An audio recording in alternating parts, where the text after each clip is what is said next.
Hi everyone, my name is Rhonda Jefferson and I want to welcome you to Mystifyingly Missing. Mystifyingly Missing is a podcast and YouTube channel that explores both solved and unsolved disappearances, as well as those that are famous and not quite so famous. This is a pretty new show. I'll be recording this both for a podcast and a video, so I will add pictures of specific people or things when they are available to the YouTube video.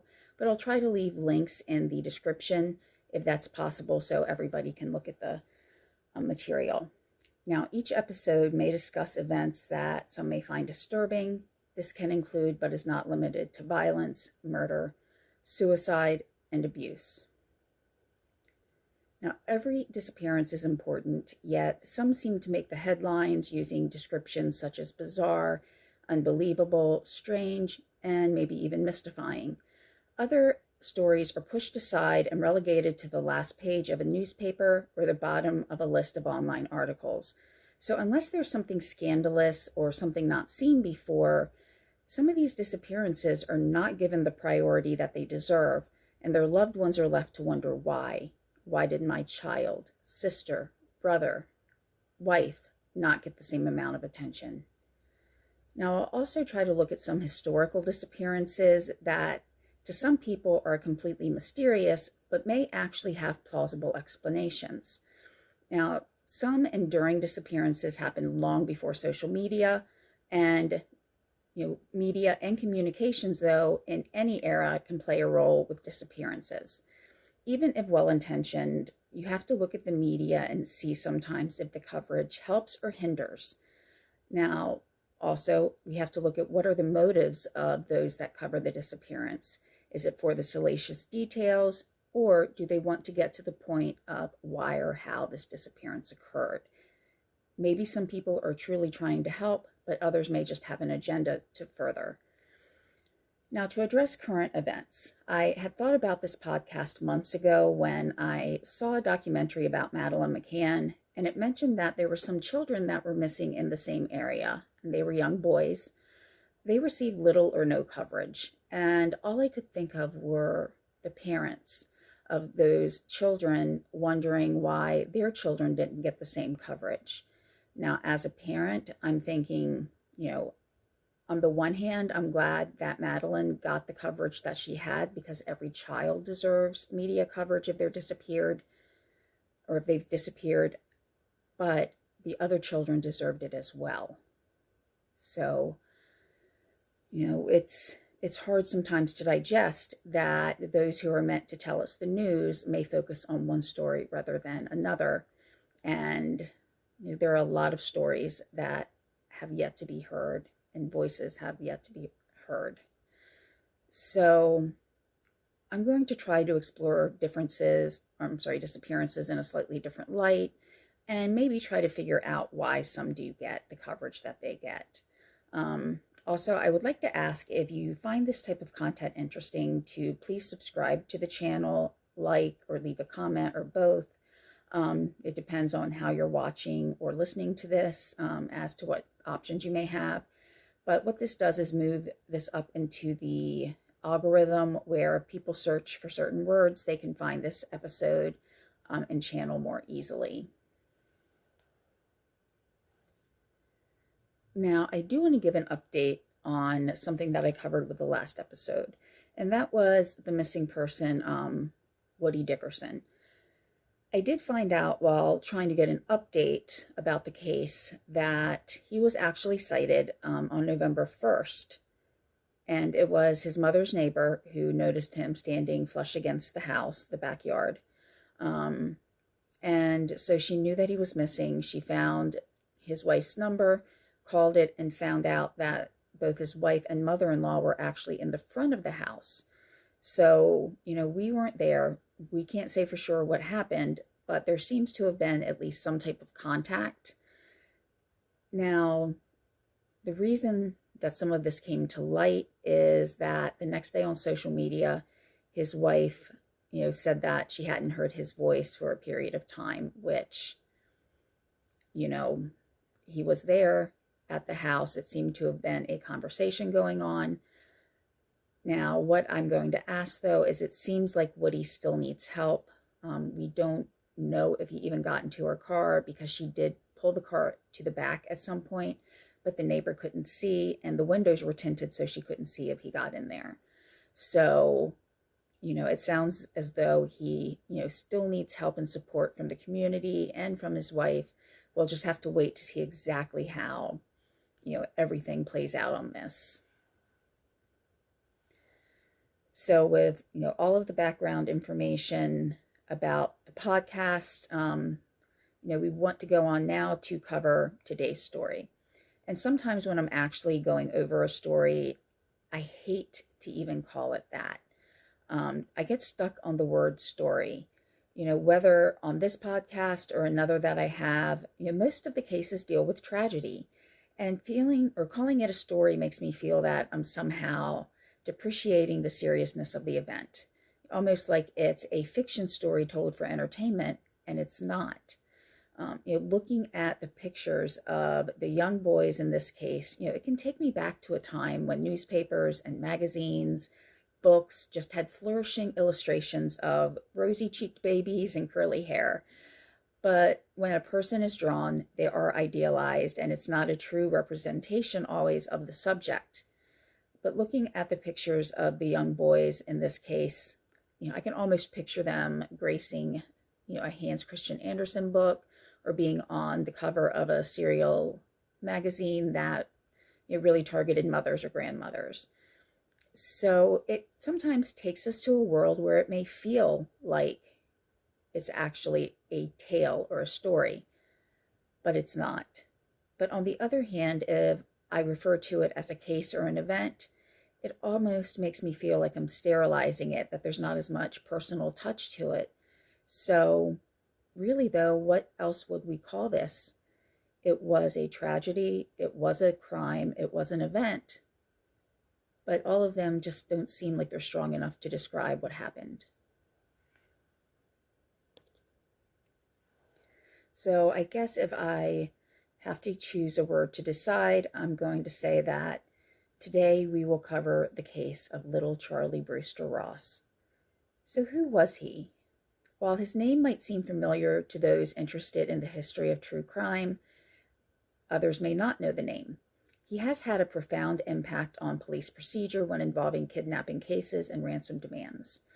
Charley was the very first confirmed person to be kidnapped for ransom within the U.S. You might want to ask, why do I say confirmed? Now, what I'm going to say in the next few moments is really just more of a feeling that I have. It's at that time, there really, for one, wasn't as much record keeping.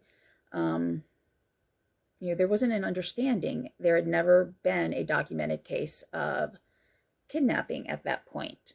So I know there are some other things or realms of things I'm not even going to get into in this episode, but will in others that, if we really looked at society, there were kidnappings that occurred on a regular basis that to a degree were deemed legal. So there were other kidnappings before this, but there was no procedure.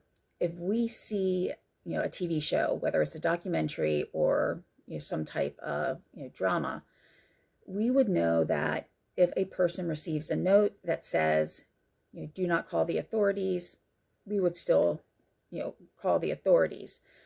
There wasn't that protocol back then because people didn't know.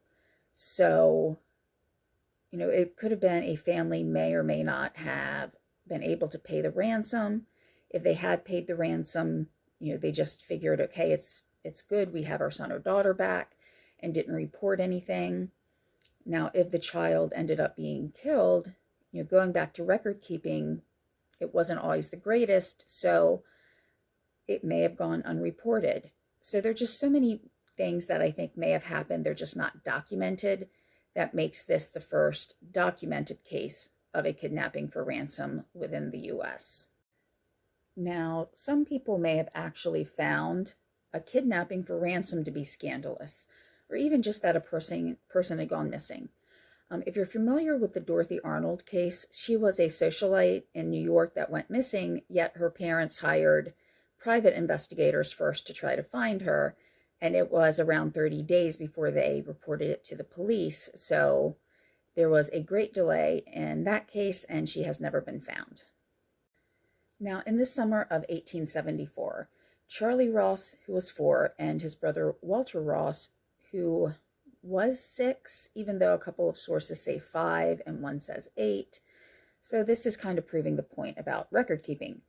They were playing outside in Germantown, Pennsylvania, an upper-class area of Philadelphia. Crime was not really as prevalent there, or just possibly not as reported, and most people would have felt safe.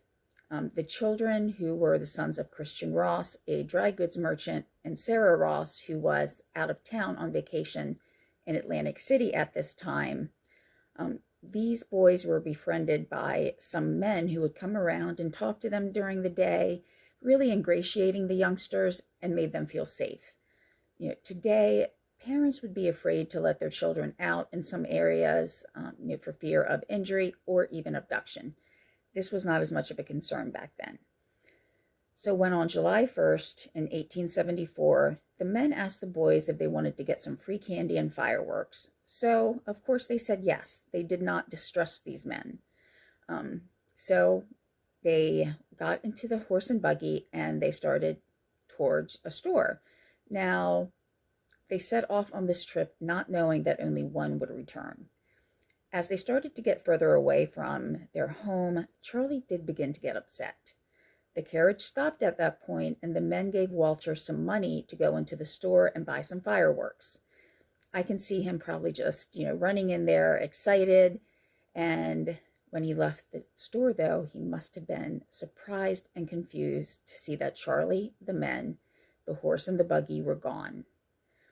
So, back then there's no cell phones. There's not a way for him to contact his father, but there's no mention on how he got home that I could find, but he did get home.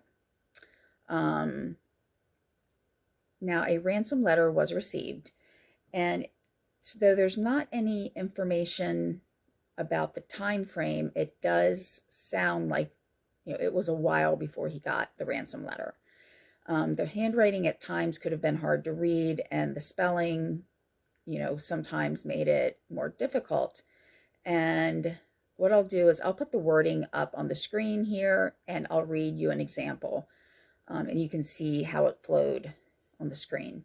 Mr. Ross, be not uneasy, you son Charley Brewster. He all right. We as got him, and no powers on earth can deliver him out of our hand. You will have to pay us before you get him from us, and pay us a big cent too.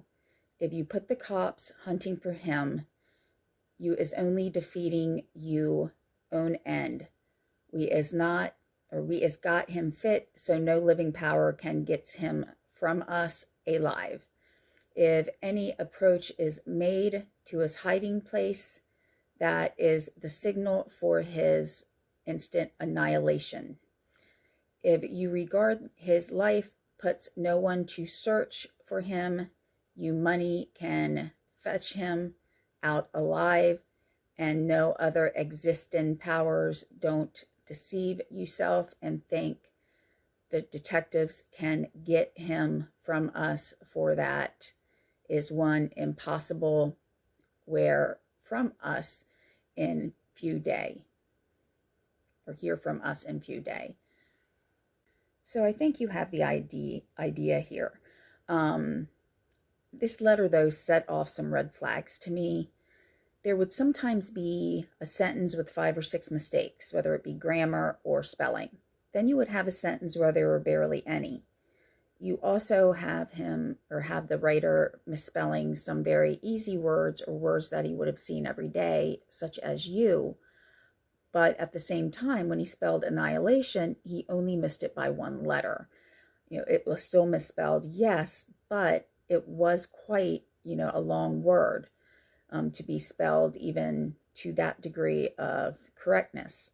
My thoughts are, and I think later on it was, I don't want to say brought out in the Lindbergh baby kidnapping, but the police did look at the linguistics of the letter. So even though this was prior to the Lindbergh kidnapping, I wonder if the kidnappers thought, okay, well, we'll make this look like either we're not as educated as some people, and they'll just start to think of us as not being as smart as them, and that way they can let their guard down, something to that extent. And while that may kind of seem out there for this time period, once we get a little bit further in this story, there's actually going to be a part that shows that they do think ahead very, very much. So it would not surprise me then, especially knowing this, future detail, which I'll get into later, that maybe this whole letter and the way it was worded was, actually on purpose. Now, the ransom was $20,000, which is over $400,000 in today's money. Now, while the family lived in a very wealthy part of the city, he didn't have that kind of money anymore. What had happened is the year before, there had been a market crash, and the family finances were not as great as a lot of people may have believed. Now, Mr. Ross had actually lost all of his money. He was in debt. And, as far as wanting to pay the ransom, he did, but he did not have the money to do so. So in desperation, he went to the police. Now, I do want to make it clear, we don't know how much time had actually passed, and this is the first time he's going to the police.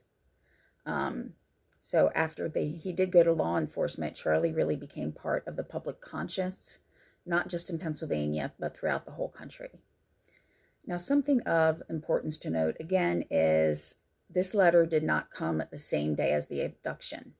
It came some days later, and that is when Mr. Ross went to the police. Now, in today's world, this might even make Mr. Ross seem suspicious because he delayed, taking this information to the police. Now, the wealthy of the city actually kind of, got together and they tried to raise money and pay for detectives to try to find the child.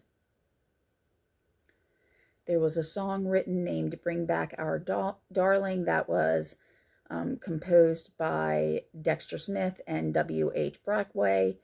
P.T. Barnum even got into this by paying for Christian's travel arrangements, but bringing Christian to the house and offering a $10,000 reward, and that if Charley was recovered as a result of that reward, Charley would then go on with the traveling sideshow for the circus. Yeah. Now, Christian did agree to the reward, but said that instead of having Charley travel with the circus, Christian would find a way to repay the money. So, yeah, you would recover your child and then just turn him over to someone else. It doesn't make sense. So in total, the Rosses received about 23 letters. And also we have to remember, again, no cell phones. And we can't even say that having a phone in the house was a luxury because the phone was not even invented. So much of the correspondence was through mail by the kidnappers, because of course the kidnappers weren't going to give their address to have them send something back. And though the family did attempt to pay for Charley's return, the kidnappers never showed up. And as far as Mr. Ross, he tried to use the personal ads to communicate with the kidnappers. We can sometimes see this as a trope used in some older TV shows and movies. It would be a way of communication without a direct link to an individual, such as if Mr. Ross was calling a burner phone using today's terms. But this was not successful either. So Charley's story spread across the country. While, the phone line had not been invented, there was still the telegraph. Newspapers were being printed throughout the country, and even though it might take a little while for a story to get across the country, it would. So soon the Pennsylvania, New York, and New Jersey police departments were all working together and lending support. People in California knew of Charley and the Ross family plight. And the New York Herald said, never within the history of the Quaker City has a circumstance arisen that so wholly monopolized its public press, or that has called to Philadelphia a greater number of correspondents from elsewhere. So great is its importance and so direct its bearing upon the human family in general, that no particulars of the affair should be able to escape public observation, nor should any of its details be able to pass without general comment. To note, the Quaker City is also another name for Philadelphia. So parents across the country, regardless of their socioeconomic status, all felt compassion for this beleaguered family. Now, members of the police worked relentlessly to try to find this little boy. Captain Hines of the Philadelphia Police Department ran the investigation. They did try to use the media as much as they could to garner attention, and even offered a $300 reward. Time went by, and the only thing the Ross family seemed to receive were more ransom letters, which did eventually end after the 23. Then one night in December, not even in Pennsylvania, 2 men were shot during a burglary in a New York judge's home. Joseph Douglas and William Mosher were the burglars. So on December 13th, Judge Charles Van Brunt's home was broken into. Now, his brother Holmes Van Brunt lived next door, and he gathered people to confront the intruders. Mosher and Douglas had chosen to break into the wrong home, it seems. Holmes Van Brunt's group, they were armed and shot. Mosher died immediately, but Douglas lingered on for a while. He said that they had kidnapped Charley, but only Mosher had known where the child was held. We can't be as sure of the exact wording, as people were in shock at the scene, both due to the shooting and then finding out these were the men that had taken Charley Ross. And let me just get the letter for that. Like I said, bear with me because I'm learning on how to do the video here. What Douglas is reported to have said is, "It's no use lying now. Mosher and I stole Charley Ross from Germantown. God knows I tell you the truth. I don't know where he is. Mosher knew." So there were points that could not be agreed upon, such as if Charley was still alive or whether or not he could be returned. And little Walter was taken to New York to view the bodies. Mosher did have a distinguishing feature. His nose was partially destroyed by either cancer or syphilis, and when Walter had described him, he had described a misshapen nose. So with the identification of these two as the kidnappers, all that was left was to see if Charley can be returned, and he wasn't. Now, in this case, and I know it may seem a little controversial in some ways, but there was somebody who was arrested, but there was absolutely no evidence against this person. And I'm not saying the person is innocent or guilty. I'm just saying at the time of the arrest, there was nothing that, was evidence for this person. So, looking at it from today's viewpoint, there would be some legal issues in the fact that he was arrested. So to tell you a little bit more about him. Now, Mosher's brother-in-law was a man named William Westervelt, and he was eventually arrested for being involved in the kidnapping. He was a former Philadelphia police officer who was labeled as disgraced and was arrested, again, before there was any evidence pointing to him. The police insisted he was involved, but he said he wasn't, that he was innocent. Now, Walter also had indicated he did not see a third man or this man with the kidnappers. But at least as reports say, Christian Ross did have a conversation with him, and during that time, he said that Charley was alive. So if he said that, it would seem to indicate that he at least knew about the kidnapping, not that he was necessarily involved. He also made this statement after he was arrested and was in prison. So this is where there may be some legal wrangling if this had happened today. And I'm not a legal expert. This is just, kind of looking at things where I've seen cases before, as to why possibly, it could have actually caused some issues. By arresting him before there was actually any proof, it could be said that there was no legal standard for the police to have arrested him. And since the confessions came after his arrest, they could be considered what the term is used is fruit of the poisonous tree, meaning that these confessions came as a result of arresting him, but arresting him was not proper either.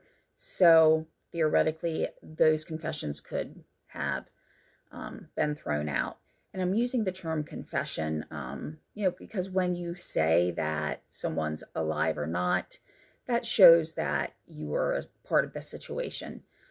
So, again, just looking at it through today's lens, it may not fly. So, the police, I feel, should have been a little bit more careful.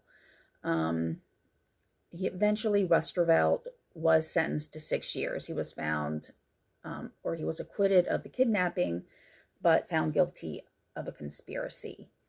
Now, this is the part where, I said that the kidnappers actually did have some forethought.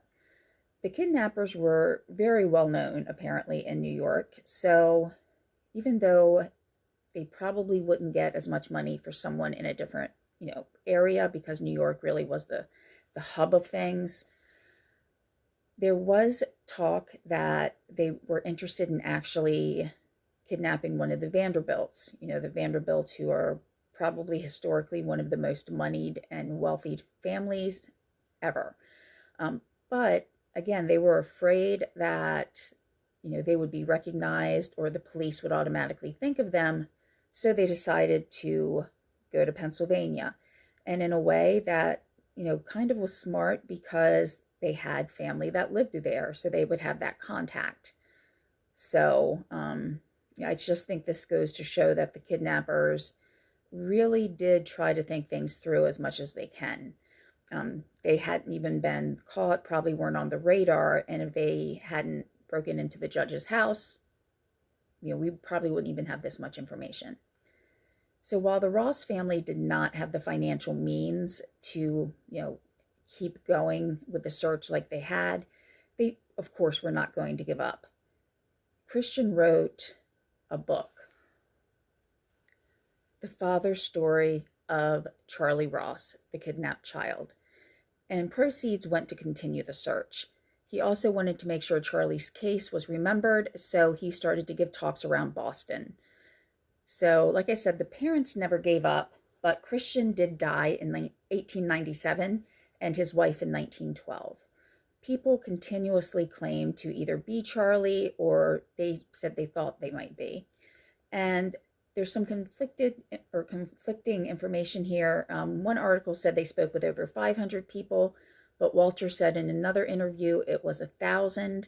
So this interview was given for the 50th anniversary of the kidnapping, and that year was 1924 when they did the article. He did say that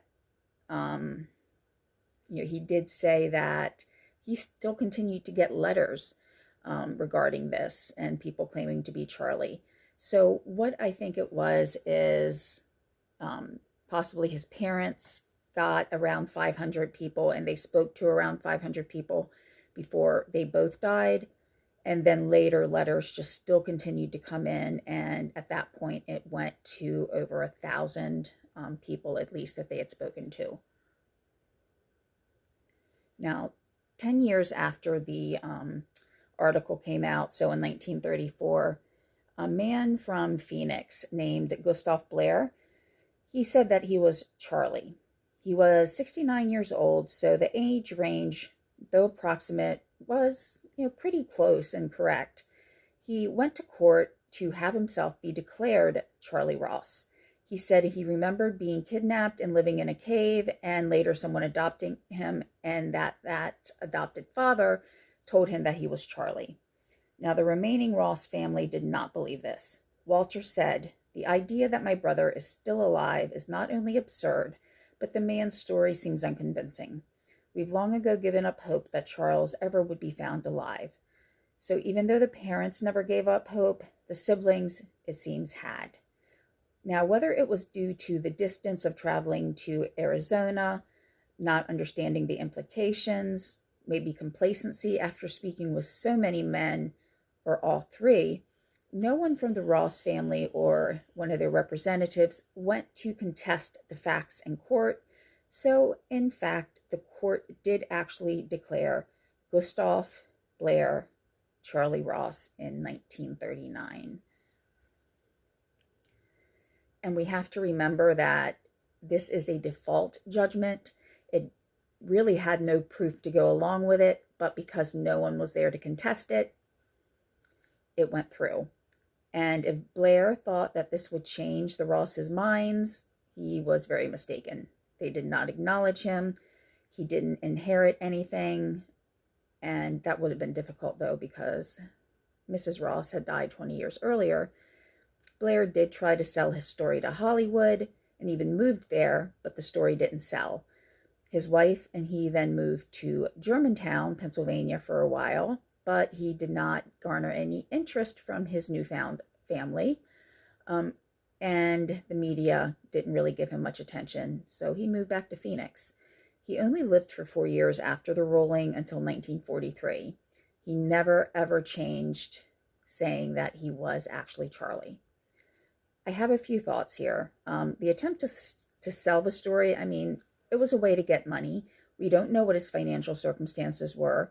He may have even believed that he was truly Charley, and he did end up trying to capitalize on it.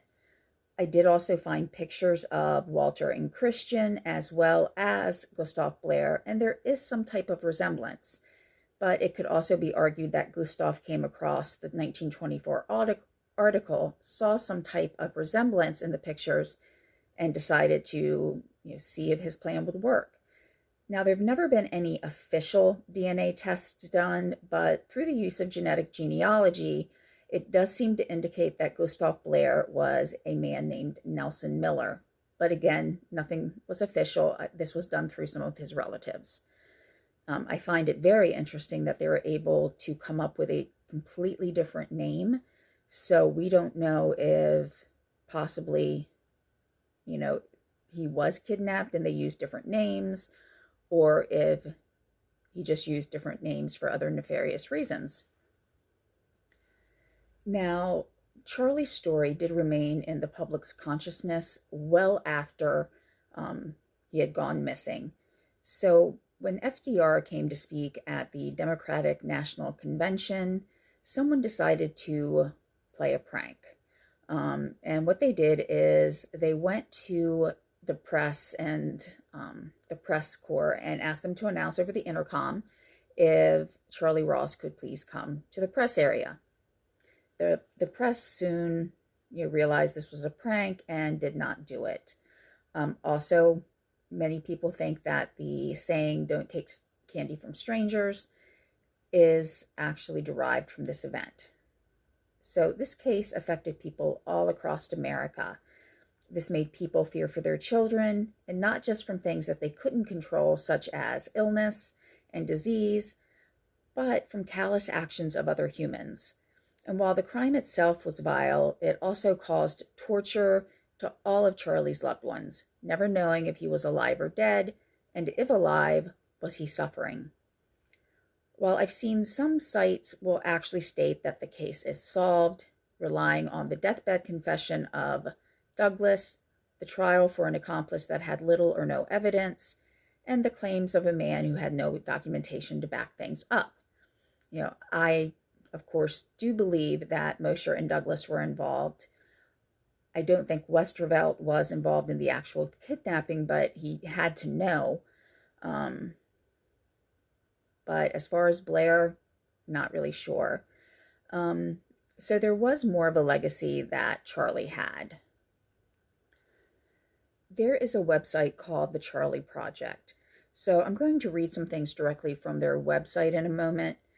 It's a website where you can find a list of missing persons as well as Jane and John Does.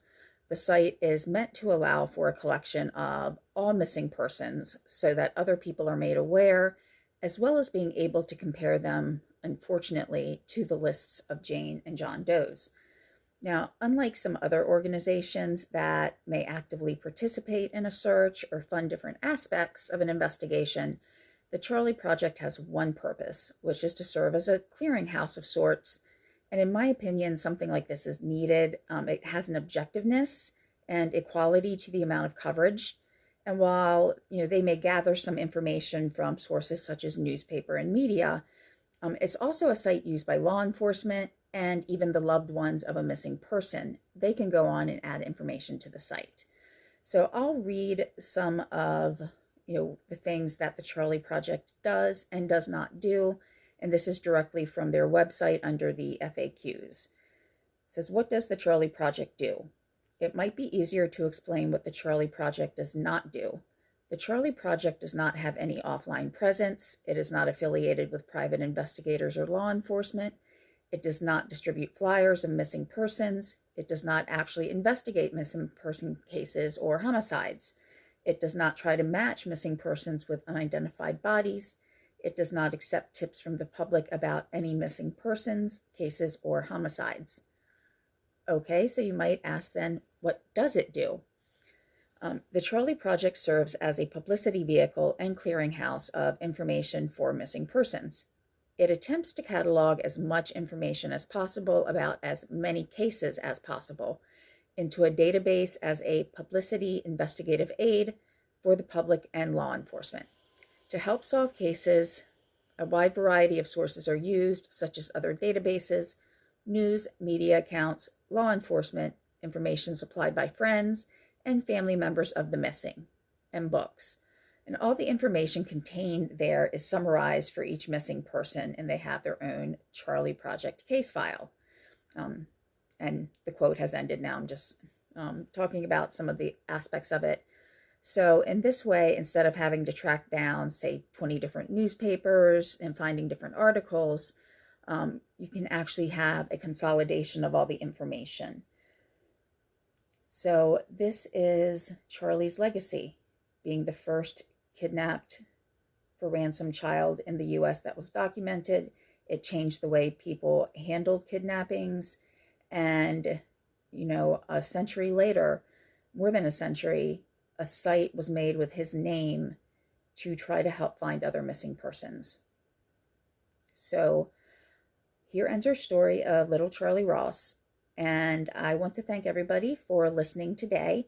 Like I said earlier, if you are able to subscribe or like or comment, that would really help move the channel forward. All of my information, the sources that I used, will be in the description of the podcast or video.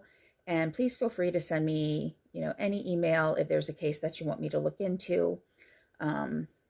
There's a couple cases I'm looking at right now, including one that I'm going to try to look at through the viewpoint of the missing person, because in this case, it's an unidentified person.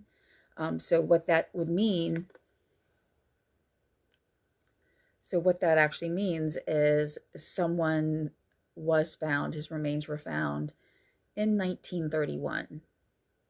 They were never identified, and given the situation, I really don't know if they'll ever be identified, but, he lost his life, but he also lost his name. That's something that you should never lose. And, just there is a family out there missing someone, but it was 1931 and times were very different. So, very interested in trying to, get that case together. But I hope you all join me again next week. I hope to get a more stable schedule, because sometimes I'm not able to get the episodes out at an exact interval. So I'm going to try to, record some episodes a little early. And that way, if something comes up, I can put that episode in. So thank you for your patience on that. And again, thank you for tuning in, and I will talk to everybody later.